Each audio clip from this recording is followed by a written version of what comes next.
আসসালামু আলাইকুম সুপ্রিয় দর্শক শ্রোতা, ঢাকা শহরে তৃতীয় লিঙ্গের যন্ত্রণায় মাইক্রোবাস আলারা বেশি নির্যাতিত হয়। হয়তোবা একটি আলোচিত ঘটনা আপনারা দেখেছেন বনানীতে হিজড়াদের উৎপতে আজকে বাস চালক নিয়ন্ত্রণ হারিয়ে একটি বড় ধরনের দুর্ঘটনা ঘটেছে। সেখানে দুইজন মানুষ প্রাণহানির ঘটনা আমরা শুনতে পেয়েছি বিভিন্ন নিউজের মাধ্যমে।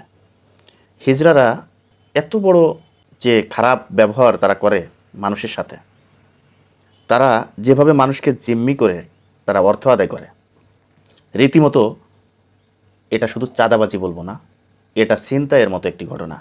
বিশেষ করে উত্তরা থেকে এয়ারপোর্ট খিলখ্যাত এর মাঝামাঝি আপনারা দেখবেন যে এই তৃতীয় লিঙ্গের হিজড়ারা মানে এত খারাপ, যখন একটু জাম লাগে রাস্তায় তখন দেখবেন গাড়ির সামনে এসে তারা ওই চালককে কোনোভাবেই যেতে দিচ্ছে না, আটকে রেখে তার কাছ থেকে 100, 200, 500 মানে এভাবে তারা মানে ছিনতাইয়ের মতো, ডাকাতির মতো তারা অর্থ আদায় করে। এই বিষয়টা দেখার কেউ নাই।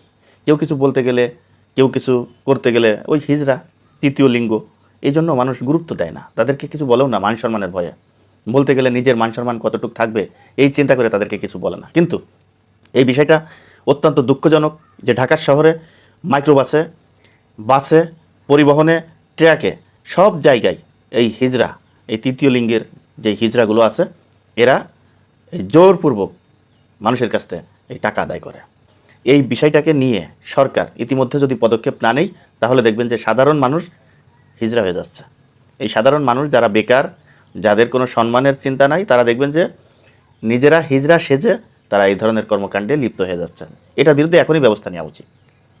এটাও কিন্তু এক ধরনের বড় ধরনের চাঁদাবাজি, যার ফলে আপনারা দেখলেন বনানীতে গত বৃহস্পতিবার 23 তারিখ একটা তৃতীয় লিঙ্গের হিজড়ার উৎপতে বাস চালক নিয়ন্ত্রণ হারিয়ে আজকে এত বড় একটা দুর্ঘটনা ঘটল সেখানে।